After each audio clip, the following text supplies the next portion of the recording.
Hello नमस्कार, स्वागत है आप सभी का उत्कृष्ट एकेडमी के यूट्यूब लाइव सेशन पर। और मैं पंकज जोशी आप सभी का बहुत बहुत स्वागत करता हूं। गुड इवनिंग, नमस्कार भाई, सत श्री अकाल, आदाब सभी लोगों को जो इस समय जुड़ चुके हैं। और इस समय हमारे साथ सबसे पहले शुभम चौहान जी, राम राम शुभम जी। और सिमरन जी हमारे साथ जुड़ गई है, गुड इवनिंग। एवरग्रीन तो जी हमारे साथ एवरग्रीन रहते हैं भाई, हमेशा जुड़े रहते हैं, तो आपका भी बहुत बहुत स्वागत है। इसके अलावा ऋषभ चौहान जी हमारे साथ जुड़ चुके हैं। एक बार मुझे सूचित करें अगर मेरी साउंड आप तक पहुंच पा रही है, और यदि बेहतर तरीके से आप तक मेरी आवाज पहुंच रही है, धमाकेदार अंदाज में अगर आवाज आ रही है, तो एक बार मुझे जो है सूचना जरूर पहुंचाए। ऋषभ चौहान जी बहुत बहुत स्वागत है, गुड इवनिंग, नमस्कार। विनीत पटेल जी जुड़ गए हैं, इकोनॉमिक्स की पाठशाला भी हमारे साथ जुड़ गई है। और यशपाल चौहान जौनसारी, गुड इवनिंग। सुरेश चंद्र जी, पूजा जी गुड इवनिंग। कविता कार्की, महेंद्र कुमार जी हमारे साथ जुड़ गए हैं। इसके साथ साथ खनु मनु भी जुड़ गए हैं। निकिता नौटियाल जी नमस्कार। संतोषी, त्रिलोचना गुड़िया छेत्री, शानू, पूजा, रवाई घाटी वाले गुरु जी नमस्कार जी। संतोषी मेरुगांव, यस सर, आवाज आ रही है बहुत बेहतर तरीके से आप सभी के बीच, बहुत बहुत धन्यवाद सर। तो चलिए भाई फटाफट से जरा एक बार वीडियो को शेयर कर दें, और उसके बाद फिर आज यानी कि राजा जयकृत शाह पर हम लोग जो है आज के सेशन पर चर्चा होगी।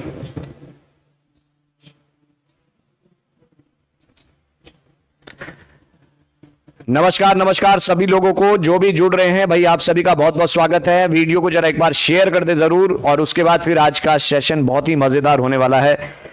राजा जयकृत शाह पर आज स्पेशली चर्चा होने वाली है। आप ठीक है? हाँ जी, मैं बिल्कुल एकदम बहुत अच्छा हूं, और उम्मीद करता हूं कि आप सब भी बहुत अच्छे होंगे। संदीप राणा जी जुड़ गए, बहुत बहुत स्वागत है आपका। पुलिस कांस्टेबल भर्ती उत्तराखंड के तैयारी करा दीजिए। बिल्कुल जी, साहिल जी तैयारी करवा रहे हैं। बाकी अगर आप कोर्स में भी जुड़ना चाहते हैं तो कोर्स में भी जुड़ जाइए। पुलिस के लिए भी एकदम धमाकेदार अंदाज में बैच चल रहा है। रितु चौहान जी, सुभाष सिंह, और इसके साथ साथ डिमरी, जितने नाम मुझसे दिख रहे हैं भाई सभी के नाम मैं पढ़ पा रहा हूं। बाकी जो छूट रहे हैं वो बिल्कुल भी बुरा ना माने, आप सभी का दिल से स्वागत है। अच्छा, हल्द्वानी से बहुवन भी जुड़ चुके हमारे साथ। राधे राधे, नमस्कार। बाबू मिश्रा भी जुड़ गए हैं। सर मुझे कोर्स लेना है। संतोषी जी बिल्कुल स्वागत है, हमारे एप्लीकेशन पर जाइए, वहां पर जो कोर्स आपको चाहिए वहां पर आपको कोर्स मिल जाएगा। आज का दिन तो बारिश का, दिन भर काफी तेज, हाँ आज बिल्कुल दिन भर काफी तेज बारिश हो रही है देहरादून में आज, यानी कि सरकार के द्वारा 2 दिनों की छुट्टी कर दी गई है स्कूलों में। तो आज और कल अवकाश घोषित किया गया है भारी बारिश के चलते, तो भाई ध्यान रखें सभी लोग। तो एक बार सभी लोग जुड़ जाएं, फिर आज का जो राजा है, आज के राजा के बारे में जो है बड़ा आनंद आने वाला है, आनंद भी, और काफी सारी चीजें आज हमें जो है पंवार राजवंश के बारे में जानने को मिलेगी। सर क्लास टाइम बट दो मतलब क्या? अच्छा, क्लास टाइम बदल दो। बड़ी मुश्किल से आपका समय पकड़ा आज गुरुजी, रवाई घाटी नौगांव वाले। चलिए बहुत बहुत धन्यवाद, आज आपने हमारा समय पकड़ा है लेकिन हमारे समय को पकड़ कर मत रखिएगा, समय को हमारे चलते रहने दीजिएगा। हल्द्वानी से कौन कौन है? वीडियो को जरा शेयर भी करते रहें, और जो जुड़ रहे हैं वीडियो को लाइक भी जरूर करें।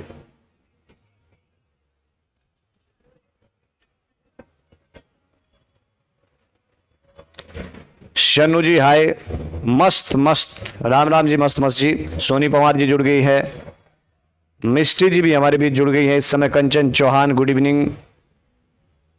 गढ़वाल राज्य का अंतिम नरेश कौन था? अविभाजित गढ़वाल राज्य का अंतिम नरेश, अच्छा गढ़वाल राज्य का अंतिम नरेश कौन था?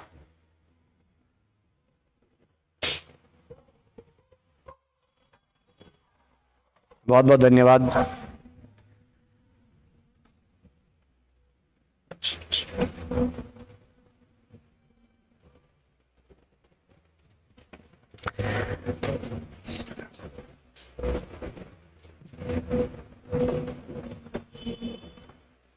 बस 2 मिनट और लूंगा आप लोगों का, फिर आज जो है राजा जयकृत शाह पर हमारी चर्चा होने वाली है।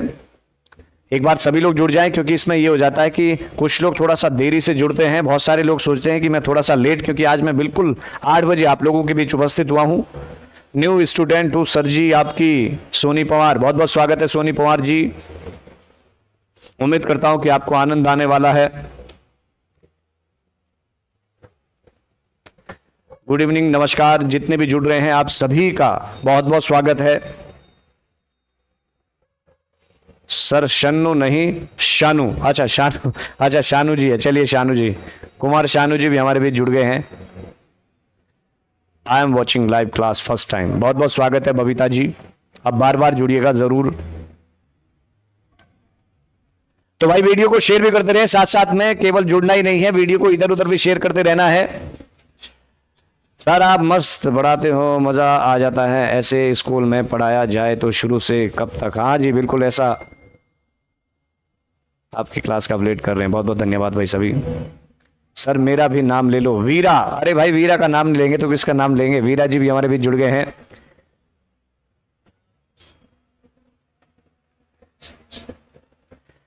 तो चलिए भाई आप सभी लोग जुड़ते रहें, और आज का जो हमारा सेशन है जैसा कि आप पीछे देख पा रहे होंगे, यानी राजा जयकृत शाह सन 1780 से सन 1786, आज स्पेशली चर्चा राजा जयकृत शाह पर होनी है। और गढ़वाल में पवार राजवंश के एक ऐसे शासक के बारे में आज हम लोग चर्चा करने जा रहे हैं जिनका शासनकाल यानी कि षड्यंत्रों का शासनकाल रहा। एक ऐसा राजा जो हम ये कहें अभागा कहें, या फिर इसके शासनकाल में षड्यंत्र इतने ज्यादा हुए कि अंत में यानी कि इनका जो दी एंड है वो बड़ा दर्दनाक होता है। अगर आप स्टोरी से जुड़े रहेंगे तो लास्ट में आपको भी काफी दुख होगा कि यार ऐसा तो नहीं होना चाहिए था। तो इतनी शानदार जो कहानी है वो अब पवार रियासत में हम लोग आज पढ़ने वाले हैं, और यहां से पवार राजवंश में एक नया मोड़ आने वाला है। और ये जो नया मोड़ है ये आगे आने वाले शासकों को या फिर पवार राजवंश या फिर उत्तराखंड के इतिहास के लिए बड़ा महत्वपूर्ण होने वाला है। इसीलिए राजा जयकृत शाह महत्वपूर्ण राजा है यदि हमको आगे का पवार राजवंश का इतिहास समझना हो। तो आप सभी लोग भाई इस राजा को शुरू करने से पहले एक बार वीडियो को फिर से आखिरी बार शेयर कर दें, और हाँ आनी चाहिए भाई यूपीपीएससी जी, आज इतनी वॉचिंग आनी चाहिए। अगर आप लोग का साथ और समर्थन रहा, आप लोग वीडियो को शेयर करेंगे तो इतना वॉचिंग जरूर आएगा। बस आप लोगों का साथ चाहिए, आप लोग वीडियो को थोड़ा सा शेयर करें, अपने यार दोस्तों के बीच पहुंचाएं। और वैसे भी मैंने आपको पहले ही से कहा है कि जो हमारा ये उत्तराखंड का सेशन चल रहा है, उत्तराखंड के इतिहास का, ये केवल और केवल सिर्फ और सिर्फ हमारी परीक्षाओं तक सीमित नहीं रहता है, बल्कि ये हमारे उत्तराखंड का इतिहास है। और हम लोग भाई उत्तराखंड के निवासी हैं, ना कि उत्तराखंड के नागरिक हैं। और उत्तराखंड के निवासी होने के नाते ये बहुत जरूरी है कि उत्तराखंड का इतिहास हमें मालूम होना चाहिए। अब देखो बहुत सारे लोग मुझे मैसेज करते हैं कि सर हमारा उत्तराखंड का इतिहास इतना शानदार है, हमें तो कुछ भी नहीं पता था। तो इसीलिए उत्तराखंड का वास्तव में जो इतिहास है वो बड़ा मजेदार और बड़ा शानदार है और बड़ा दिलचस्प इतिहास है। इसीलिए हम लोगों को इस इतिहास को केवल स्वयं ही नहीं बल्कि आप अपने परिवार में जितने अन्य आपके सदस्य आप उनको भी बैठकर दिखा सकते हैं, और उन्हें भी उत्तराखंड का जो गौरवशाली इतिहास है इस इतिहास से आप अवगत करवा सकते हैं। तो आप लोग जब भी बैठे तो आप लोग अपने साथ जरूर अपने माता पिता, अपने बच्चों को भी बैठाएं और इतने शानदार इतिहास से उनको भी रूबरू करवाएं जो हम लोगों ने अभी तक नहीं पढ़ा है। तो ऐसा इतिहास आप सभी को परिवार में बैठकर देखना चाहिए। और तो चलिए भाई फटाफट से आज के सेशन को अब शुरू करता हूं। बाकी आप सभी लोग जो है वीडियो को शेयर जरूर कर देना ताकि अन्य लोग भी जो है हमारे इस इतिहास को जान पाए। आज हमारी स्पेशली चर्चा राजा जयकृत शाह पर होनी है, और ये 1780 से सन 1786 तक मात्र 6 साल का कार्यकाल इनका रहा। लेकिन 6 साल का कार्यकाल आपको ऐसा लगेगा, देखो मैंने 2 राजा आपको बताए। एक राजा हमने महीपति शाह को पढ़ा था, और महीपति शाह में हमने एक खास बात पढ़ी थी कि महीपति शाह का भी मात्र 3-4 वर्षों का शासनकाल था। लेकिन जब पढ़ा तो ऐसे लगा कि इन्होंने जो है लगभग 20-30 सालों तक शासन किया होगा। ठीक इसी प्रकार से राजा जयकृत शाह भी हैं, इनका भी 80 से लगभग 86 सालों के बीच का शासनकाल है। पर यह शासनकाल आपको बहुत ही लंबा देखने को मिलेगा, क्योंकि इस समय गढ़वाल राजवंश में और कुमाऊं राजवंश में, या फिर मैं ये कहूं कि उत्तराखंड की जो इतिहास की जो जर्नी है वो बड़ी हौच पौच आपको देखने को मिलेगी। और कहीं ना कहीं जो चंद राजवंश है और जो पवार राजवंश है वो अपने दी एंड की ओर भी अग्रसर होता है। तो चलिए फिर शुरुआत की जाए यानी कि आज के राजा जयकृत शाह के बारे में। तो सबसे पहले तो राजा जयकृत शाह को शुरू करने से पहले हम लोग हल्का सा जयकृत शाह का एक परिचय जानेंगे कि आखिर में जयकृत शाह थे कौन। मैंने इससे पहले अगर आप लोगों को याद होगा तो हम लोगों ने राजा ललित शाह के बारे में चर्चा की थी, और आप लोग उम्मीद करता हूं कि जिन लोगों ने मुझसे पढ़ा है वो बेहतर तरीके से निरंतर समझ रहे होंगे एक एक राजा को। और राजा ललित शाह को हम लोगों ने जो है सन 1773 से लेकर सन 1700 जो है एक तरह से 79 या फिर आप 80 कह सकते हैं कि सन 1773 से सन 1780 तक का जो शासनकाल रहा वो राजा ललित शाह का रहा। और हम लोगों ने यह भी देखा था कि जो राजा ललित शाह थे, राजा ललित शाह के 2 विवाह हुए थे, है ना। लास्ट समय हमने प्रॉपर इस जो है ललित शाह के बारे में पढ़ा था, और उसमें हमने देखा कि राजा ललित शाह की 2 रानियां थी। एक रानी क्विंटली थी, रानी क्विंटली, और दूसरी रानी डोडियाली थी। इनके बारे में हम लोगों ने विस्तार से पढ़ा। दूसरी जो रानी थी वो रानी डोडियाली थी, डोडियाली। अब यहां पर खास बात हमने ये देखी थी ललित शाह के समय इन दोनों रानियों के जो है 2-2 पुत्र हुए, और इन चारों पुत्रों को जो है समझना बहुत जरूरी है, क्योंकि आगे के इतिहास में आपको इनको जानना बहुत जरूरी है। यहां पर अगर हम रानी क्विंटली की बात करें तो इनका जो सबसे बड़ा पुत्र था वो जयकृत शाह था। कौन था? यानी कि जयकृत शाह। और इसी समय अगर हम दूसरे पुत्र की बात करें तो दूसरा था प्रीतम शाह, प्रीतम शाह। साथ ही साथ बात करें रानी डोडियाली की, तो रानी डोडियाली के भी हमने 2 पुत्रों को देखा था, जिनमें से एक हमारे पास पुत्र थे कौन? यानी राजा प्रद्युमन शाह, या फिर प्रद्युमन शाह केवल लिखता हूं मैं, प्रद्युमन शाह। और दूसरे हमारे पास थे पराक्रम शाह, पराक्रम शाह। ये हमारे पास जो है इन दोनों रानियों के 4 पुत्र थे। और अगर हम खास बात देखें तो यहां पर जब हम राजा ललित शाह को पढ़ रहे थे तो ललित शाह को जब ललित शाह गद्दी पर बैठा तो इसके सामने एक बहुत बड़ी चुनौती शुरू में ही आई थी, और वो चुनौती ये आई थी क्योंकि जो ललित शाह के बाद जाहिर सी बात थी गद्दी पर बैठने वाला राजा होना था वो इसका सबसे बड़ा बेटा यानी जयकृत शाह को ही गद्दी पर बैठना था।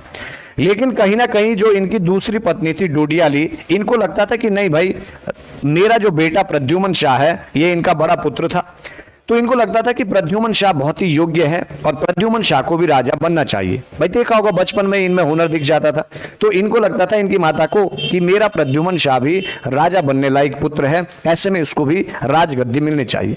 लेकिन ये अच्छी तरह जानती थी डोडियाली की जो इनका बेटा बड़ा पुत्र है प्रद्युमन शाह, वो गद्दी पर नहीं बैठ सकता। और उसका कारण ये था क्योंकि नियम अनुसार जो सबसे बड़ा पुत्र होता था उसी को राजगद्दी पर बैठाया जाता था, और नियम अनुसार जो राजगद्दी पर जो जिन्हें बैठना था वो जयकृत शाह थे।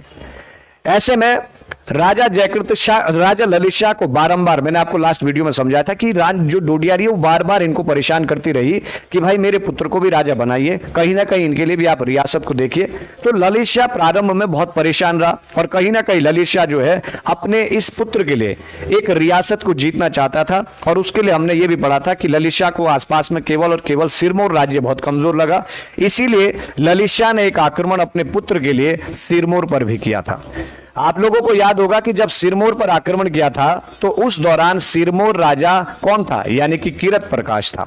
और हमने खास बात यह देखी कि जो किरत प्रकाश था इससे पराजित हो गया था कौन? यानी राजा ललित शाह हार गया था। लेकिन फिर भी आखिरी समय में हमने खास युद्ध पढ़ा था, और वो युद्ध था हमारा सन 1779 का युद्ध। ये जो 1779 का युद्ध था इसको इतिहास में बगाली पोखर के युद्ध के नाम से जाना जाता है। और ये जो बगाली पोखर का युद्ध था इसको भी मैंने आपको विस्तार से समझाया था कि आखिर में कुमाऊं में जो है चंद राजवंश किस तरह से अराजकता की स्थिति से गुजर रहा था, और अंत में फिर क्या हुआ कि जो बगाली पोखर का युद्ध हुआ, इस युद्ध में यानी राजा ललित शाह और कुमाऊं में जो राजा था कौन इस समय, तो ये युद्ध 2 राजाओं के बीच लड़ा गया। एक तो गढ़वाल का राजा ललित शाह था, और दूसरा जो इस समय चंद राजवंश का शासक था वो मोहनचंद गद्दी पर बैठा था। और मोहनचंद को भी मैंने हल्का सा आपको समझाया था कि एक नॉर्मल सा सैनिक था और किस तरह से बगावत करके ये कुमाऊं का राजा बना। खैर युद्ध हुआ, और इस युद्ध में राजा ललित शाह क्या रहे? विजय रहे। युद्ध का परिणाम यह हुआ कि ललित शाह जो चाहता था यानी कि अपने रानी डोडियाली के पुत्र को गद्दी पर बैठाना, तो इसमें ललित शाह कामयाब हुआ, और ललित शाह ने अपने पुत्र यानी कि प्रद्युमन शाह को कहां का राजा बना दिया था? कुमाऊं का राजा बना दिया था। यहां तक का इतिहास हम लोग आखिरी वीडियो में बेहतर तरीके से समझ चुके थे। सर वीडियो क्लियर नहीं दिख रही है। वीडियो भाई एकदम क्लियर दिख रही होगी, क्योंकि हो सकता है आपका नेट खत्म हो गया होगा संतोषी जी, मुझे लग रहा है। और यहां से तो मामला भाई एकदम धड़ल्ले से चल रहा है, मुझे नहीं लगता कि कोई समस्या आपको आनी चाहिए। एक बार मुझे जरा सभी लोग बता दें कि क्या वास्तव में वीडियो आपको क्लियर नहीं दिख रहा है, कुछ वीडियो में समस्या उत्पन्न हो रही है, एक बार बताने का कष्ट करें। सिरमौर हिमाचल प्रदेश में कैसे चला गया, फिर तो उसको उत्तराखंड में होना चाहिए था। क्यों होना चाहिए था भाई उसको? ऐसा कुछ नहीं है, वो उस समय आज के परिप्रेक्ष्य में हम लोग पढ़ते हैं तो वो हिमाचल का हिस्सा था, उत्तराखंड में नहीं होना चाहिए था। सर आप मानवेंद्र शाह की तरफ दिख किसकी? मानवेंद्र शाह की तरफ दिख रहा हूं भाई? थोड़ा सा बोले, कुछ ऐसा राजा बता दे भाई जिससे मुझे भी लगे कि हाँ चलो अच्छी बात है। राजा मानवेंद्र शाह क्यों बता दिया? मेरे फेवरेट राजा कई रहे पवार राजवंश में, मुझे आप जो है इससे अच्छा प्रद्युमन शाह बोल देते, जो इसके बाद राजा गद्दी पर बैठने वाला है, प्रद्युमन शाह। तो प्रद्युमन शाह, वॉइस क्लियर है? नहीं सर, अच्छा मामला ठीक है। प्रद्युमन शाह बोलते भाई, जो इसके बाद राजा आने वाला प्रद्युमन शाह। मैं नॉर्मली प्रद्युमन शाह से काफी ज्यादा इंस्पायर हूं, प्रद्युमन शाह मुझे बहुत अच्छे लगते हैं, या बहुत अच्छे लगा उनका इतिहास। और राजा जो पृथ्वीपति शाह भी बहुत ही शानदार थे। अजयपाल काफी अच्छे राजा थे, लेकिन आपने कहा अंतिम राजा पवार राजवंश के मानवेंद्र शाह से जो है, चलो खैर फिर भी अगर आपने राजा से तुलना की है तो बहुत अच्छी बात है भाई, बहुत बहुत धन्यवाद आपका। सर मेरा 5G फोन है और अनलिमिटेड नेट है, मैं फुल HD में देख रहा हूँ। चलिए बहुत अच्छी बात है, फुल HD में देखना भी चाहिए, बहुत मजा आएगा भाई आपको। कफ्फू चौहान लग रहे हैं? हाँ कफ्फू चौहान अगर आपने बताया तो और अच्छी बात है। जब अजयपाल को पढ़ाऊंगा तो आप देखेंगे कि कफ्फू चौहान का जो इतिहास है वो वहां पर आपको पढ़ाया जाएगा। खैर फिलहाल इस समय हमारी जो सिचुएशन है वो मैं आपको समझा रहा हूं कि आखिर में जब जयकीर्ति शाह गद्दी पर बैठता है, कैसे जयकीर्ति शाह को गद्दी मिलती है, उससे पहले कि मैंने एक आपको जो सारणी है वो बताने का प्रयास किया। भाई जाहिर सी बात है, जो ललित शाह था, ललित शाह की दो पत्नियां थी, जिनमें से क्यूंटिली थी और दूसरी डोडियाली थी। और जो रानी क्यूंटिली थी उन्हीं में से इनका सबसे बड़ा पुत्र था जयकीर्ति शाह, और जो रानी डोडियाली थी उनका सबसे बड़ा पुत्र था प्रद्युमन शाह। अब देखो सिचुएशन क्या हुई। बहुत बहुत डेल्टा जी, इतनी बड़ी, इतनी श्री श्री श्री 4-5 मत लगाइए, मेरे आगे श्री मत लगाइए। नहीं सर, रानी लक्ष्मी शाह के भाई देख रहे हैं? अच्छा लक्ष्मी शाह के भाई देख रहे हैं, चलिए बहुत बहुत धन्यवाद। चलिए जी, खैर फिलहाल अब थोड़ा सा आनंद लीजिए, क्योंकि अब इतिहास बड़ा पेचीदा होने वाला है। और एक तरह से इतिहास अब पवार और चंद राजवंश का बहुत ही एकदम जटिलता से भरा हुआ इतिहास आपको देखने को मिलेगा। तो जरा वीडियो को एक बार फिर से एक बार शेयर करें और सभी लोगों के बीच जल्द से जल्द पहुंचाएं, क्योंकि मैं राजा जयकीर्ति शाह को शुरू करने वाला हूं। अभी तक जिन लोगों ने वीडियो को लाइक नहीं की है, जिन्होंने कंजूसी बरकरार रखी है, तो जरा वीडियो को सबसे पहले लाइक कर दें। आप सभी से विनती है, मजा आ रहा है देखने में और आज आप स्मार्ट लग रहे हो, बहुत बहुत धन्यवाद। क्यों आज ही स्मार्ट लग रहा हूं भाई? रोज स्मार्ट नहीं लगते हैं क्या? आकाश चौधरी जी मैसेज डिलीट कर दिया। चलिए ठीक है जी, फिलहाल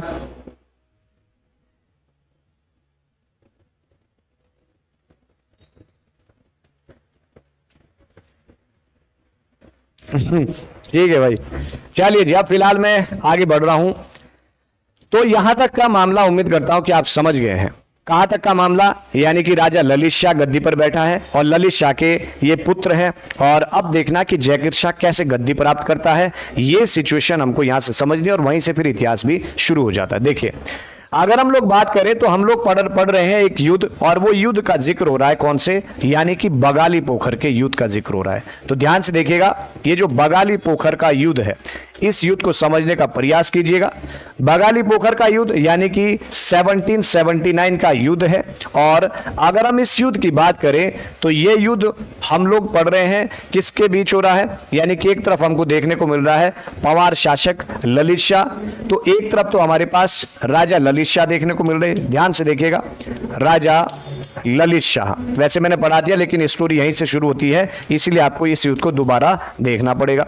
और दूसरी तरफ जो है चंद राजा कौन है? तो इस समय चंद राजा बना है मोहनचंद। तो जाहिर सी बात है ये युद्ध जो है मोहनचंद के साथ लड़ा जाएगा।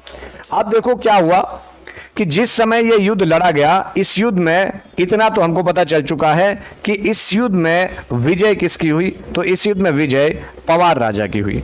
और जैसे ही राजा ललित शाह की विजय होती है तो राजा ललित शाह की जो एक समस्या चली आ रही थी, यानी कि इसका जो बेटा था प्रद्युम्न शाह, उसको अब राजगद्दी कहीं ना कहीं मिल गई। असल में हुआ क्या कि यहां पर जो मोहनचंद जब गद्दी पर बैठा था, मैंने आपको एक स्टोरी समझाई थी कि मोहनचंद से पहले यहां का राजा जो है दीपचंद था, और दीपचंद चंद राजवंश का राजा था। और दीपचंद के पास जो पूरा की पूजा जो राजपाट था, उस समय हम लोगों ने देखा था कि कहीं ना कहीं जोशियों के हाथों में था, और जोशी भी इस समय कौन था? शिवदत्त जोशी था। अर्थात ये पूरा की पूरा जो राजपाट है वो शिवदत्त जोशी के हाथों में था। लेकिन हम लोगों ने यहां पर देखा कि चंद राजवंश में बहुत बड़ी अराजकता की स्थिति चल रही थी, और ये जो मोहनचंद है ये एक नॉर्मल सा सैनिक था, और साधारण से सैनिक होने के नाते इसने सबसे पहले हत्या कर दी थी यानी शिवदत्त जोशी की, और उसके बाद हत्या कर दी थी चंद राजा दीपचंद की। इन दोनों की हत्या एक छोटे से सिपाही ने की, और हत्या करने के बाद ये राजा बन बैठा था काका, यानी कि कुमाऊं का राजा बना। जब ये कुमाऊं का राजा बना तो शिवदत्त जोशी का एक पुत्र था, जो मैंने आपको जिक्र किया था लास्ट वीडियो में, इसका नाम था हर्षदेव जोशी। और ये जो हर्षदेव जोशी था, बाकी तो जब मैं इतिहास पढ़ाऊंगा कुमाऊं का तो उस दौरान मोहनचंद के समय की पूरी स्टोरी डिटेल से बताऊंगा। मोहनचंद ने इन सब की हत्या कर दी थी, यहां तक कि शिवदत्त जोशी के सारे पुत्रों की भी हत्या कर दी थी। केवल और केवल जो शिवदत्त जोशी का एक पुत्र था हर्षदेव जोशी, इसको कैद कर दिया था। और हम लोगों ने देखा था कि इसी के द्वारा जो है एक पत्र भेजा गया था गढ़वाल राजा ललित शाह को कि महाराज आप कुमाऊं आइए, कुमाऊं में बहुत बड़ी अराजकता की स्थिति चल रही है, और कुमाऊं आने के बाद आप कुमाऊं को जीतिए और पूरा कुमाऊं लूट कर ले जाइए। असल में अब हर्षदेव जोशी की जो नीतियां हैं वो यहां से शुरू हो चुकी थी। हर्षदेव जोशी चाहता था, पहला तो बदला लेना चाह रहा है इस मोहनचंद से अपने पूरे परिवार का, और दूसरा फिर ख्वाब देखने लग गया हर्षदेव जोशी कि अब मैं बनूंगा कुमाऊं का राजा, क्योंकि अब कोई भी कुछ बचा नहीं है। तो ये कुमाऊं के राजा बनने के ख्वाब देख रहा है, और इसीलिए ये पत्र भेज रहा है कि इसको गढ़वाल राजा ललित शाह को।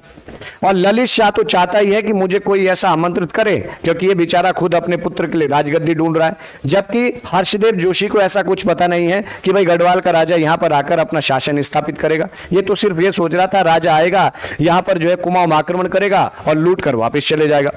लेकिन इसका उलट हुआ, ये बगाली पोखर का युद्ध लड़ा गया और मोहनचंद जो है कुमाऊं छोड़कर भाग गया।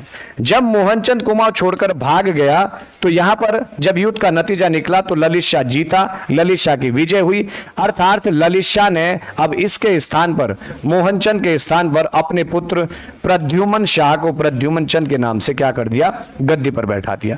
तो इस तरह से जो इसका बेटा था, जिसके लिए निरंतर ये प्रयास कर रहा था, ये गढ़वाल का जो राजा था, यानी कि इसने कुमाऊं की गद्दी पर अपने बेटे को बैठा दिया।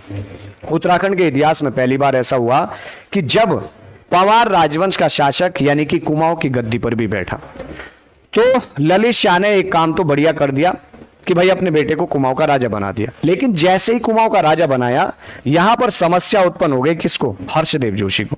हर्षदेव जोशी तो ये चाह रहा था कि भाई ये जीत कर लूट कर ले जाए, बाकी यहां का राजपाट मुझे सौंपे और मैं राजा बनूं। लेकिन ललित शाह ने क्या किया? हर्षदेव जोशी को जो है, क्योंकि ये प्रद्युम्न चंद छोटा था, बच्चा था, इसीलिए हर्षदेव जोशी को इसका क्या बना दिया? प्रधानमंत्री बना दिया कि भाई मेरा बेटा छोटा है और इसीलिए आप जो है कुमाऊं में इसके प्रधानमंत्री बनिए और इसका ध्यान दीजिए। तो इस तरह से हर्षदेव जोशी केवल और केवल अब प्रधानमंत्री बन गया था प्रद्युम्न चंद का।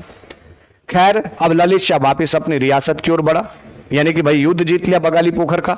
ललित शाह यहां से कुमाऊं से जब वापिस की ओर अपने गढ़वाल रियासत की ओर बढ़ा तो ये बेचारा अपनी रियासत तक नहीं पहुंच पाया।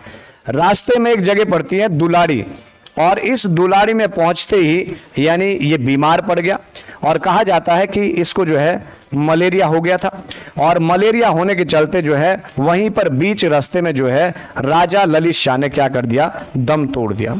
तो राजा ललित शाह की इस तरह से क्या हो गई? मृत्यु हो गई।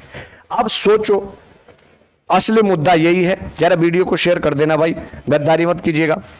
अब यहां पर क्या हुआ कि एक जगह यहां पर है दुलारी, ये वाली, और इस दुलारी नामक स्थान पर बीच में बेचारा जो प्रदीप शाह है, इसकी जो ललित शाह है, इसकी तो हो गई मृत्यु। ललित शाह यहां पर जो है मृत्यु हो चुकी है। और यहां पर अगर हम देखें तो इधर है इसकी गढ़वाल रियासत, और गढ़वाल रियासत पड़ गई सूनी, खाली है गढ़वाल। राज्य। लेकिन अगर हम बात करें इस समय कुमाऊं की, तो कुमाऊं में जो है चंद रियासत है और चंद रियासत में इसने अपने बेटे को बैठा दिया है। यहां से एक काम ये बढ़िया करके आ चुका है और यहां का राजा अपना बेटा प्रद्युमन शाह को प्रद्युमन चंद के नाम से बैठा दिया। तो यहां का मामला तो ठीक हो गया, कोई टेंशन वाली बात नहीं है। लेकिन जैसे ही खबर यहां पर गढ़वाल में मिलती है कि राजा ललित शाह की क्या हो चुकी है, रास्ते में मृत्यु हो गई है, तो यहां पर अफरा तफरी का माहौल शुरू हो जाता है। कहां पर? यानी गढ़वाल में जो है अफरा तफरी का माहौल शुरू हो जाता है कि अब क्या होगा, कौन गद्दी पर बैठेगा, कैसे गढ़वाल की रियासत चलेगी। मामला बड़ा पेचीदा हो गया। यहीं से तो अब गढ़वाल का इतिहास समझना है और बड़ा इंटरेस्टिंग इतिहास है। बड़ा मजा आपको आएगा अगर आप ध्यान से सुन रहे होंगे। बहुत शानदार इतिहास होने वाला है। लेकिन इसको शुरू करने से पहले जितने लोग आप जुड़े हैं, एक बार जरा वीडियो को लाइक कर दें। बहुत सारे लोग अभी मैं देख रहा हूं गद्दारी कर रहे हैं, लाइक नहीं कर रहे वीडियो को, तो जरा प्लीज वीडियो को लाइक कर दें। फिर मैं यहां से आगे अब शुरू करता हूं कि अब होगा आगे क्या। गुड इवनिंग, नमस्कार जो इस समय जुड़ रहे हैं भाई, बहुत बहुत स्वागत है आप सभी का। काफू चौहान के आगे नाम रखना चाहिए था। हाँ ठीक है जी, ठीक है ठीक है ठीक है।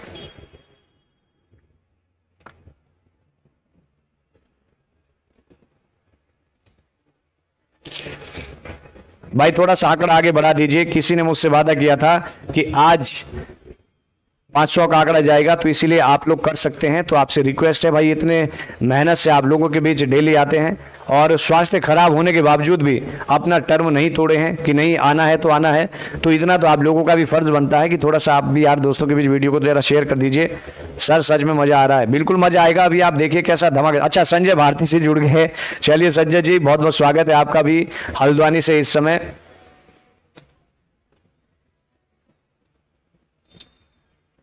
सभी ध्यान दे, पहले वीडियो शेयर करें। पुनो क्लास, हाँ पहले वीडियो शेयर करें भाई, उसके बाद आगे धमाकेदार अंदाज में इतिहास शुरू होने जा रहा है। नहीं दोबारा लाइक मत कर देना भाई, बहुत सारे जो है दोबारा लाइक कर देते हैं। तो चलिए भाई, उम्मीद करता हूं कि यहां तक का जो मसला है ये तो आप बेहतर तरीके से समझ गए हैं। अर्थात राजा ललित शाह बेचारा बीच में ही ललित शाह की मृत्यु हो गई है, लेकिन खैर अपने बेटे को तो एक को सेटल करके आ गया है, यानी कि गढ़वाल का चंद राजवंश का राजा बना के आ गया है। कहीं ना कहीं अब एक रानी तो प्रसन्न मुद्रा में रहेगी कि चलिए ठीक है भाई, जो है मेरे बेटे को तो राजा बना दिया है। लेकिन गढ़वाल में स्थिति जो है बहुत पेचीदा हो गई। इतनी पेचीदा हो गई कि राजा जो है, देखो नियम अनुसार राजा तो बनना किसको है, सीधी सी बात है, राजा बनना है जयकृत शाह को। ये तो हमको पता है कि गढ़वाल का राजा जयकृत शाह बनेगा। लेकिन जब गढ़वाल में जब इसकी मृत्यु हो जाती है, तो अब सबसे पहले हम लोग सोचेंगे कि भाई राजा बना दिया किसको। चलिए मान लीजिए राजा बना दिया किसको, जयकृत शाह, अर्थात गद्दी पर बैठ गया सन 1780 में जयकृत शाह। अब यहां से जर्नी शुरू होगी जयकृत शाह के प्रारंभिक स्थिति की, कि जिस समय ये गढ़वाल की गद्दी पर बैठा, कौन, राजा जयकृत शाह। देखो बेचारा पिताजी तो बीच में ही जो है चल बसे, लेकिन दूसरों के द्वारा यानी कि प्रशासनिक अधिकारियों के द्वारा, मंत्रियों के द्वारा और प्रजा के द्वारा इसको राजा बना दिया गया, बन गया राजा। अब यहां से जर्नी होगी राजा जयकृत शाह की। तो ऐसे गद्दी पर बैठा बेचारा राजा जयकृत शाह, बहुत ही शोर शराबे के बीच हम कल्पना कर सकते हैं कि जयकृत शाह को गद्दी मिली। अब देखो होगा क्या, यहां तक का मामला क्लियर। अब जो है, अब हम लिख सकते हैं कि गढ़वाल का राजा कौन बन गया है, जयकृत शाह। और अब मैं नाम भी लिख सकता हूं, राजा जयकृत शाह। राजा जयकृत शाह। अब देखिएगा ध्यान से, जिस समय राजा जयकृत शाह गढ़वाल का राजा बनता है, सबसे पहले उस समय की मैं आपको स्थिति बताता हूं कि आखिर में सिचुएशन है कैसी। ध्यान से देखने का प्रयास कीजिएगा। तो सबसे पहले हम लोग बात करेंगे, यानी कि अब यहां पर कुमाऊं की, और कुमाऊं में जाहिर सी बात है चंद राजवंश है। और देखा जाए तो इसका अपना खुद का भाई है, और इसका खुद का भाई कौन है, यानी कि प्रद्युमन चंद है। भले ही चंद लग गया है, लेकिन भाई तो इसी का है ना, प्रद्युमन चंद। यहां पर गद्दी पर बैठा है प्रद्युमन चंद। वैसे अगर हम लोग नॉर्मल इतिहास को समझे तो भाई एक तरह से बहुत अच्छी बात थी कि भाई गढ़वाल में भी पवार राजवंश का राजा जयकृत शाह है, और कुमाऊं में भी इसका अपना भाई है। और दोनों भाई थे, लेकिन समस्या फिर भी बहुत विकट होती है। कैसे विकट होती है? तो जब ये यहाँ का राजा बनता है इस जगह का, जयकृत शाह, तो उस समय असल में क्या होता है, यहाँ पर दो धड़ बड़े पावरफुल होते हैं गढ़वाल में इस जगह पर। क्योंकि जब तक तो ललित शाह था, तब तक जो गढ़वाल के अधिकारी थे, मंत्रीगण थे, वो कहीं ना कहीं ललित शाह के अधीन काम करते थे। अब ये ललित शाह के पुत्र हैं, छोटे छोटे बच्चे हैं, तो ऐसे में बहुत पावरफुल होकर सामने आए ये दो धड़, जिनमें से कौन था? सबसे पहले था यहाँ पर एक धड़ था खंडूरी का। खंडूरी जो जाति है ना, जाति खंडूरी जाति, तो एक खंडूरी जाति है और दूसरी जो जाति है वो है डोभाल। तो खंडूरी और डोभाल एक धड़ तो इनका है, और जो दूसरा धड़ आपको यहां पर दिख रहा है वो है नेगी जाति का, नेगी। और इन दोनों की जो है बड़ी पावर है इस समय यहां पर आपको देखने को मिलेगी गढ़वाल में। राजा बन रखा है जयकृत शाह, और इन्हीं दोनों ने इसको आनन फानन में जो है गद्दी पर बैठा रखा है। लेकिन जैसे ही गद्दी पर बेचारा बैठता है, ये केवल नाम मात्र का राजा रहता है। कैसे नाम मात्र का? ना तो इसको कोई पूछ रहा है, इसको पता ही नहीं चल रहा कि मैं राजा भी हूं या नहीं हूं। बस ये कि प्रजा को दिखाने के लिए, ठीक है भाई, हमने राजा का बेटा ही, बड़ा बेटा गद्दी पर बैठा दिया, पर इसको कोई पूछने वाला ही नहीं है कि ये भी राजा है। तो पहली जो ठेस पहुंची जयकृत शाह को, वो यहां से पहुंची कि यार मैं गढ़वाल का राजा हूं और यहां तो अराजकता की स्थिति उत्पन्न। और सोचो, इसके शासनकाल को गढ़वाल का षड्यंत्रों का शासनकाल कहा जाता है। हालांकि एक राजा और भी है जो पढ़ेंगे आगे, लेकिन जो सबसे भयानक षड्यंत्रों का जो शासनकाल है, वो सबसे भयानक षड्यंत्रों का शासनकाल राजा जयकृत शाह का शासनकाल था। अभी आप ध्यान से देखते रहें, आपको वास्तव में बड़ा दुख भी होगा कि अरे यार, बड़ी आपको जो है रोना भी आएगा कि यार ऐसा क्यों इस राजा के साथ हो रहा है। खैर, जो भी ये इतिहास था। तो राजा जयकृत शाह जब गद्दी पर बैठा तो ये केवल नाम मात्र का था, और यहीं पर शुरुआत हो गई एक बहुत बड़े षड्यंत्र की। और ये जो षड्यंत्र है, अब आप इस षड्यंत्र को ध्यान से समझिएगा, क्योंकि अब थोड़ी देर यहां पर चलेगा गढ़वाल में षड्यंत्र। यहां को थोड़ा सा शांत रखिए, यहां भी बड़ा ये पेचीदा इतिहास है, क्योंकि अपना भाई है इसका। लेकिन गढ़वाल में षड्यंत्र हो गया। कैसा षड्यंत्र है कि यहां पर जो ये दो है, ये ब्राह्मण वर्ग है, खंडूरी और डोभाल, इनमें से आपको एक शख्स दिखेगा कृपाराम डोभाल। ये जो कृपाराम डोभाल आपको दिख रहा है, ये कृपाराम डोभाल असल में ललित शाह के समय काफी पावरफुल पद पर था, होगा कोई बड़ा सा मंत्री सा दरबार में। और ये कृपाराम डोभाल क्या कर रहा है, इन दोनों को कंट्रोल कर रहा है, नेगी और इनको। अर्थात हम ये कह सकते हैं कि रियासत में जो तकड़ा बोल वाला है वो इस कृपाराम डोभाल का चल रहा है, मतलब इसकी पावरफुल जो है पावर शक्ति चल रही है। और इधर जो दूसरी जाति पड़ गई अकेले, वो नेगी पड़ गई है। और इन नेगियों में भी एक शख्स है जो इनको लीड कर रहा है, वो कौन है? विजय राम नेगी है। अर्थात विजय राम नेगी इनको भी लीड कर रहा है।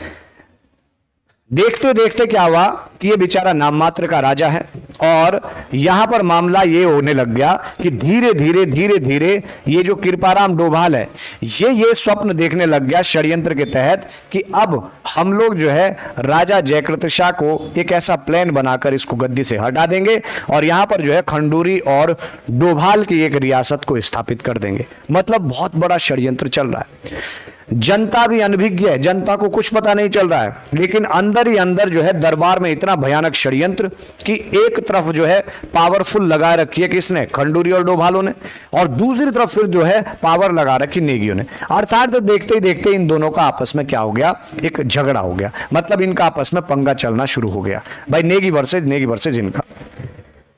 जब यह बेचारा बहुत परेशान हुआ, कौन? यानी कि राजा जयकृत शाह। राजा जयकृत शाह परेशान होने के बाद इसने जो है अपना राजपाट तो चलाए रखा, लेकिन नेगियों ने क्या कर दिया, ये सीधे विजयराम नेगी जो है ये पहुंच गया कहां पर? यानी कि देहरादून आ गया। इस समय मैंने आपको पहले बताया था कि जो देहरादून है, ये वाला देहरादून असल में ये बहुत ही उपजाऊ क्षेत्र था, और पंवार राजवंश की बहुत ज्यादा आय देहरादून से होती थी। इसीलिए देहरादून का जो भी सरदार बनता था वो बड़ा पावरफुल होता था, क्योंकि देहरादून का जो भी सरदार था वो जो है गढ़वाल रियासत को बहुत तकड़ा जो है क्या कहते हैं, इनकम कमा कर देता था। तो यहाँ का जो इस समय था वो घमंड सिंह था। कौन था? घमंड सिंह। अर्थात देहरादून का सरदार या गवर्नर आप कह सकते हैं इस समय घमंड सिंह है।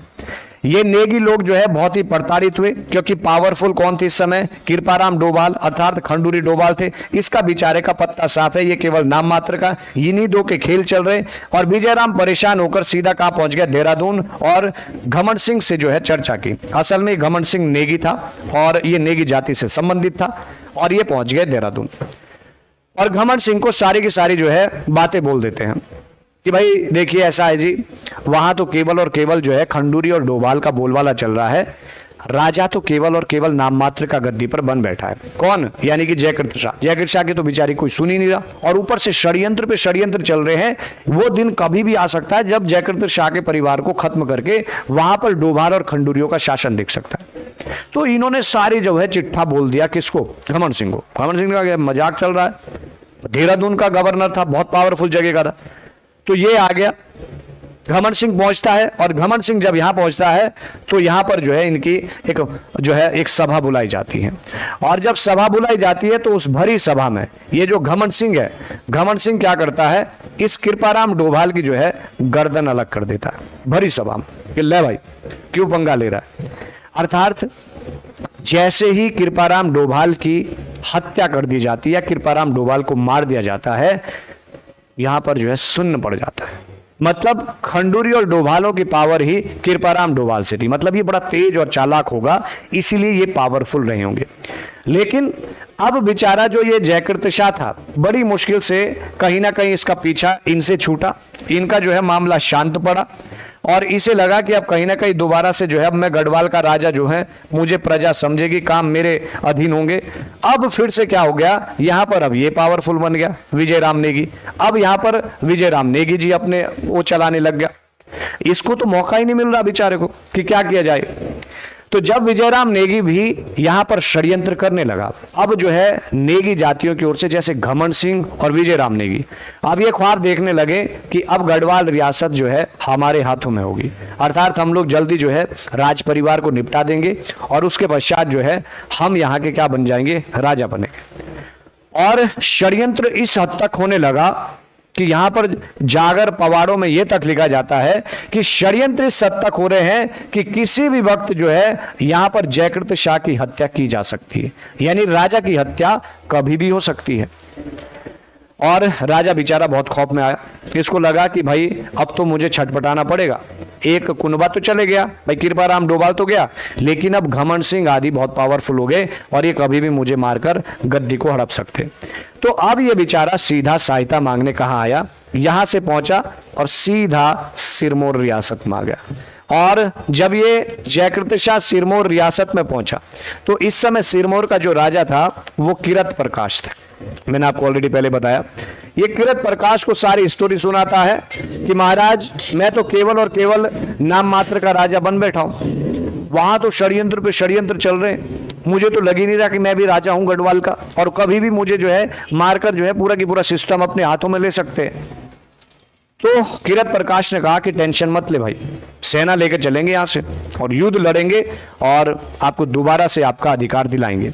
तो यहां से फिर क्या हुआ कि इस जगह से किरत प्रकाश और राजा जो है जयकृत शाह की सेना आई, और इधर से जो है कौन सी सेना आई? यानी कि घमंड सिंह और ये क्या कहते हैं विजयराम नेगी की सेना आई।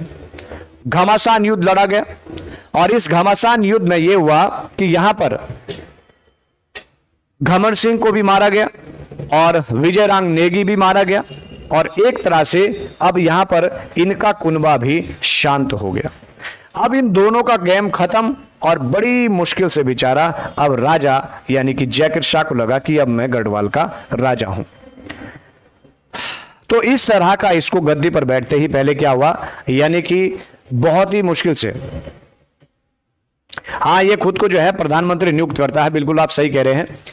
तो यहां तक की स्टोरी बन गई है और यहां तक हम मामला समझ गए हैं कि ये बेचारा प्रारंभ में वास्तव में सन 1780 में जब गद्दी पर बैठा तो बहुत षड्यंत्र के बीच गद्दी पर बैठा। खैर दोबारा से इसको गद्दी का जो है एक तरह से अधिकार मिल गया और यहाँ का राजा बन गया। बड़ी शांति के साथ अब ये कुछ दिनों तक सांस की चैन लेता है। कुछ ही दिन इसको होते हैं, दूसरी समस्या उत्पन्न हो जाती है। अब दूसरी समस्या समझेंगे क्या होती है।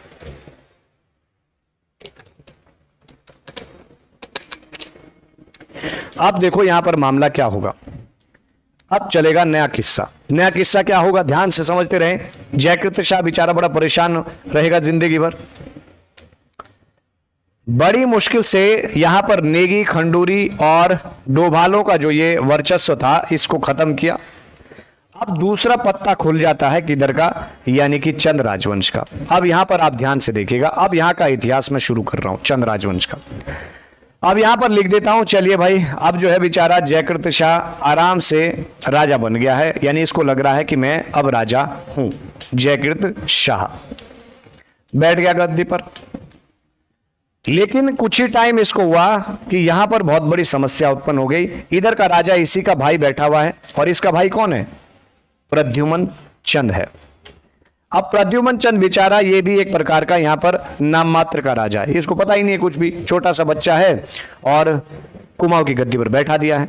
इसको कुमाऊं का कुछ भी नहीं पता, कुछ भी सिस्टम नहीं पता।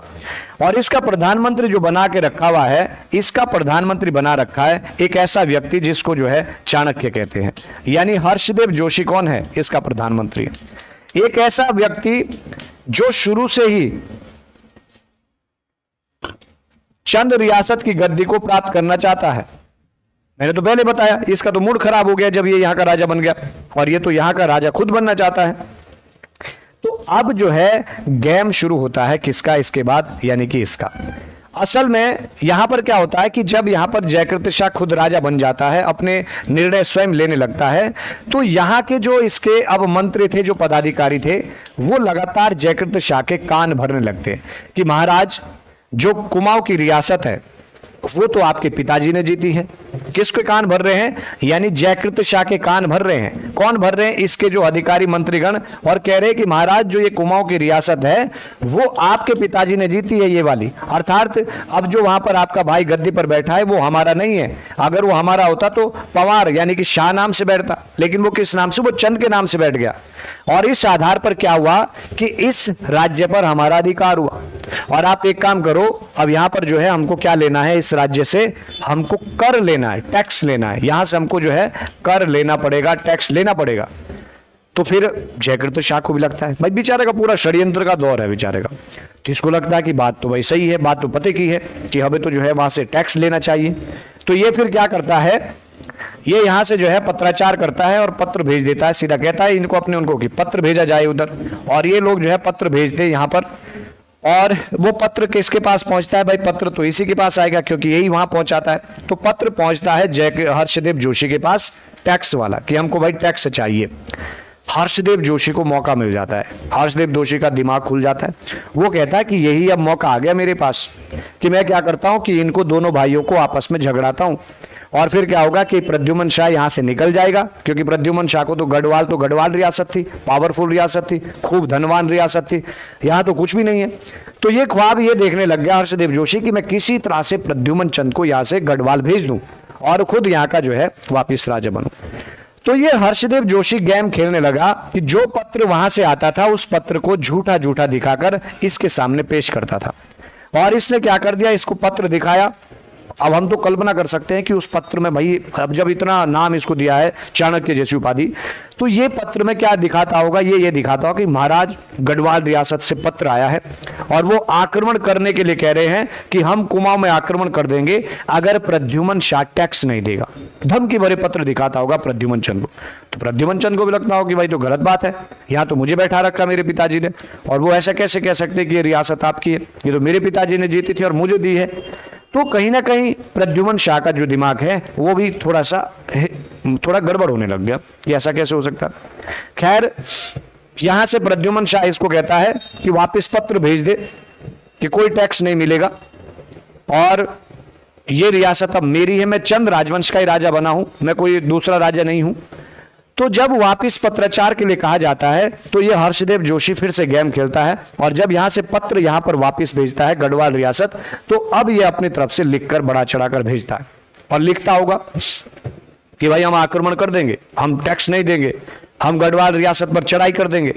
और जब इधर पत्र आता है तो ये इसका दिमाग खराब हो जाता है जयकृत शाह का। ये कहता है कि भाई ये मेरा भाई मेरे साथ लड़ने की प्लानिंग कर रहा है कि वो भी दम वापिस इस तरह के पत्र लिख रहा है। तो ये पत्राचार इनका इस तरह का चलता रहा। और जब पत्राचार चलता रहा इस टाइप का, यानी कि हर्षदेव जोशी इसके पास गलत इंफॉर्मेशन पहुंचाता है, और फिर जब ये वापस बोलता है कि कुछ ऐसा लिख दे भाई कि क्यों क्या, तो ये इधर भी गलत इंफॉर्मेशन पहुंचा देता है। कहने का मतलब है कि बीच में जो है ये सब गड़बड़ कर रहा है। और अंत में मजबूरन होकर प्रद्युम्न शाह इसको कहता है कि एक हल्का सा जो है आक्रमण कर दे वहां पर। तुरंत उसी वर्ष की बात है, सन 1780 की बात है। तो सबसे पहला जो आक्रमण था, प्रद्युम्न शाह ने एक हल्का सा बल प्रदर्शन किया था, यानी कि यहां पर, और इनके बीच जो सबसे पहला युद्ध लड़ा गया था वो सन 1780 का युद्ध लड़ा गया। अर्थात 1780 में प्रद्युम्न चंद ने यहां पर गढ़वाल रियासत पर आक्रमण किया। और अब जाहिर सी बात है कि हर्षदेव जोशी इस युद्ध में जब जाएगा तो यह हल्का युद्ध नहीं होगा। यह जाता है और गढ़वाल में तूफान मचाकर वापस आ जाता है, और गढ़वाल को जो है एक तरह से हिलाकर वापस आ जाता है। तो जब ये एकदम से अचानक से आक्रमण करता है तो फिर इससे जो है यहां पर जयकृत शाह काफी भयभीत हो जाता है।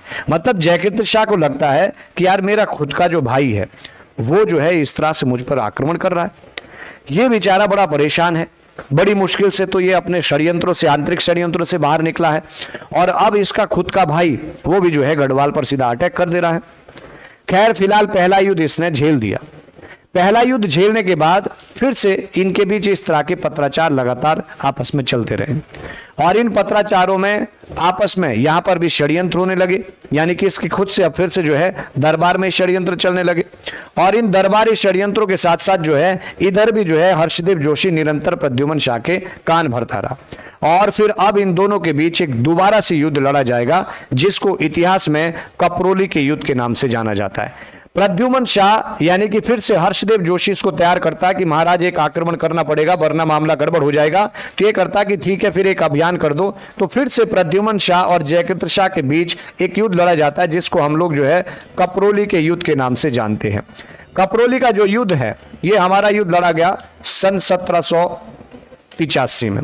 तो 1785 का कपरोली का युद्ध जो है इन दोनों के बीच फिर से लड़ा गया, और इस कपरोली के युद्ध में ये बेचारा फिर से कौन, यानी जयकृत शाह कमजोर हुआ, फिर से जो है एक तरह से पराजित हुआ। और इसी कपरोली युद्ध के बाद जब जयकृत शाह को क्रोध आया कि भाई ये तो बारंबार, और गढ़वाल के जो यहाँ पर जो ये सारे जो इसके अधिकारी मंत्रगण थे ये फिर से जो है यहाँ पर क्या कहते हैं षड्यंत्र रचने लगे, तो कहीं ना कहीं जयकृत शाह अंदर ही अंदर जो है टूटने लग गया। एक तो आंतरिक षड्यंत्र से, और दूसरा इसका जो भाई है इसको लगने लगा कि यार मेरा भाई भी जो है मुझ पर लगातार आक्रमण कर रहा है, जबकि मैं ऐसा कुछ इतना ज्यादा छेड़खानी नहीं कर रहा हूं, जबकि वो सब काम कौन कर रहा है, हर्षदेव जोशी।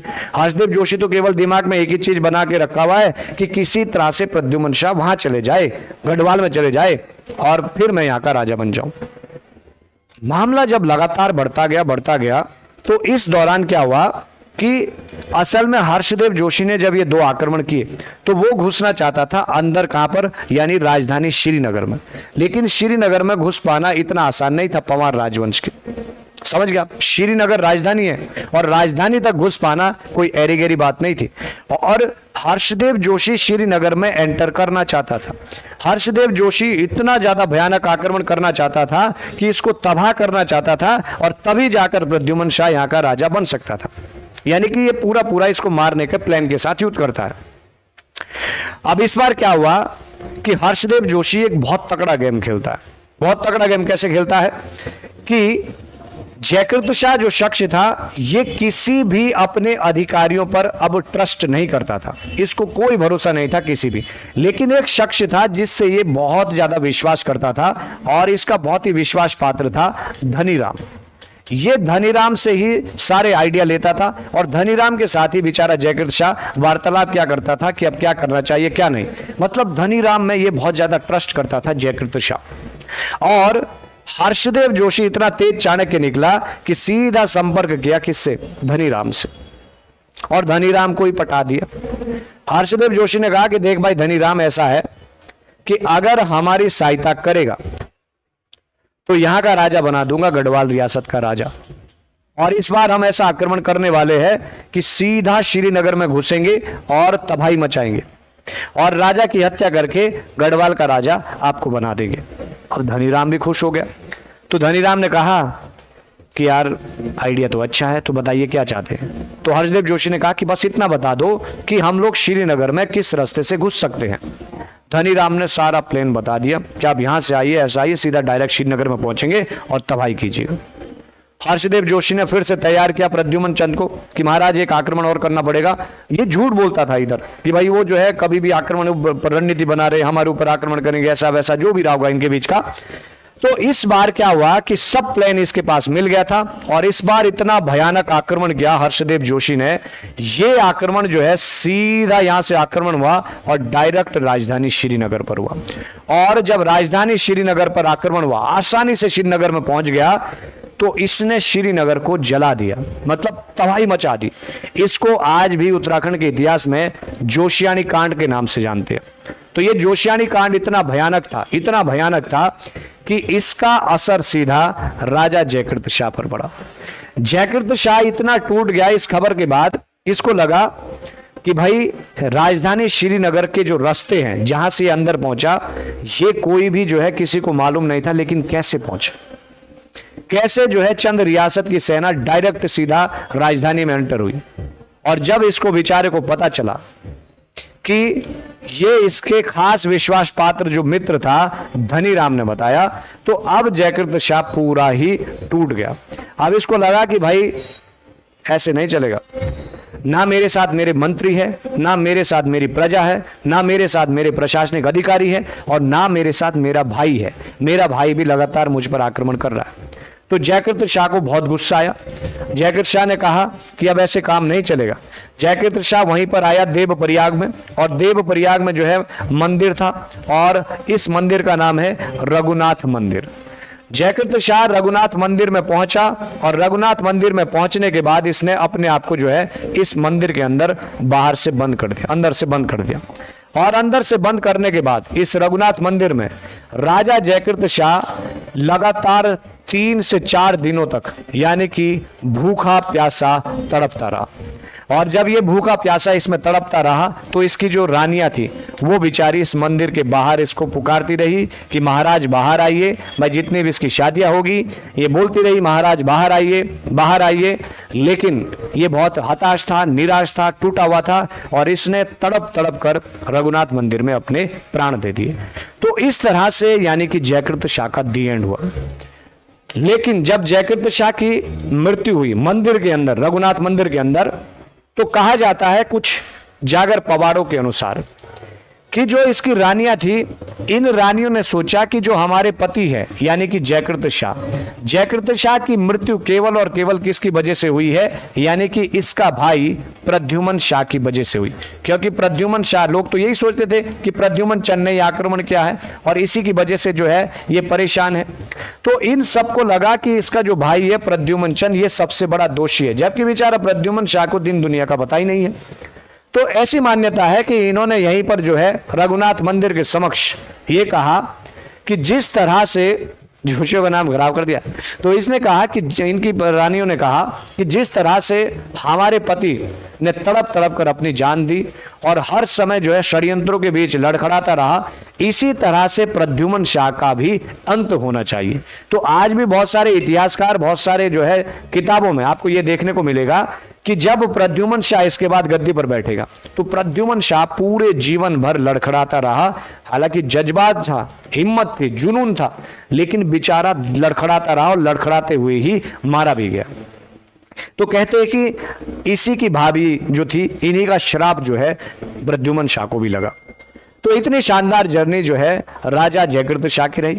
शानदार जर्नी तो नहीं कह सकते, बेचारे की बहुत ही जो है एक तरह से कहीं ना कहीं षड्यंत्रों वाला इसका शासनकाल था, और इस तरह से राजा जयकृत शाह ने अपने प्राण त्यागे।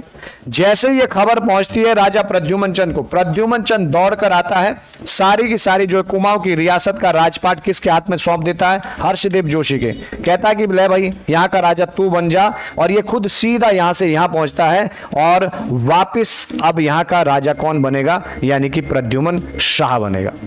तो ऐसे दी एंड हुआ हमारे किसका, यानी कि जयकृत शाह का, और वापिस आ गया प्रद्युम्न शाह। प्रद्युम्न शाह पर चर्चा होगी आगे, और देखेंगे कि क्या वास्तव में प्रद्युम्न शाह की जो भाभियां थी, क्या इनका वास्तव में ये जो इसके लिए श्राप है, ये लगेगा। कैसा प्रद्युम्न शाह का शासन होगा, ये तो चर्चा का विषय बात का है। फिलहाल आज के लिए इतना ही है। इसके बाद आपके बीच आ रहे हैं हमारे यानी कि Chauhan sir. Chauhan sir maths का एक जबरदस्त आपके बीच टॉपिक लेकर आ रहे हैं, तो आप जाए नहीं बल्कि बने रहें। और उम्मीद करता हूं कि आज आपको अच्छा लगा होगा जयगिर शाह का इतिहास, और थोड़ा सा दुख भी हुआ होगा। हाँ, जोशियों का नाम भाई इसने खराब कर दिया।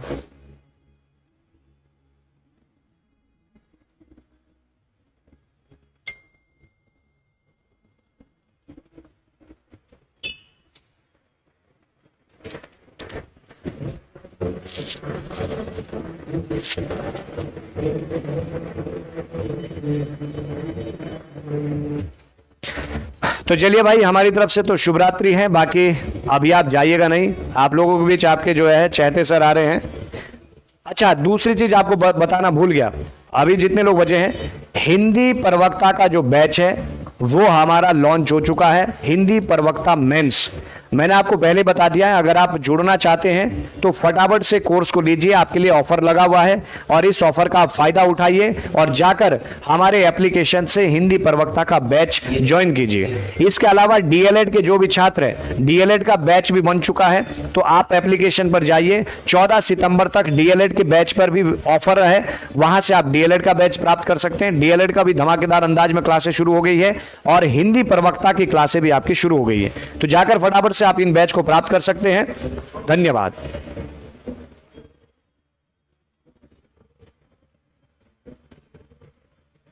हाँ, संघर्ष भरी जर्नी रही यार बेचारे की, मुझे बड़ा दुख होता है।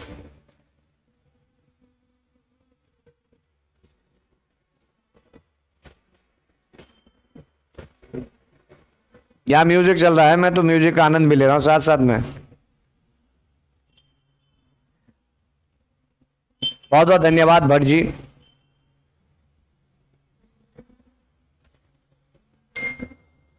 हेल्पलाइन नंबर हमारा जो है ये है, लिख लीजिए अगर किसी को समस्या है, 8126200640।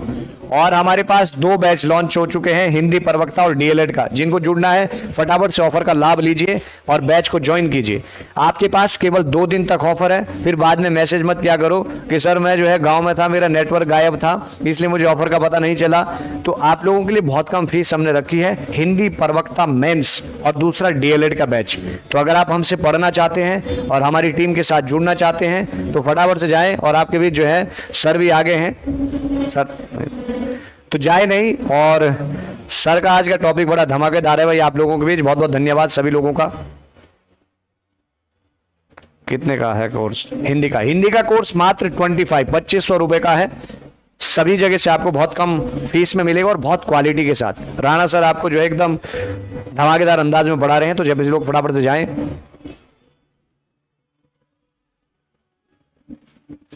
हेल्पलाइन नंबर दे दिया मैंने आपको, हाँ मात्र 2500 का है। काफी सारे लोग जो जुड़ चुके हैं, बहुत बहुत धन्यवाद। आप इतना ट्रस्ट हमारे ऊपर कर रहे हैं, हिंदी में हमारे साथ काफी सारे जुड़ गए हैं।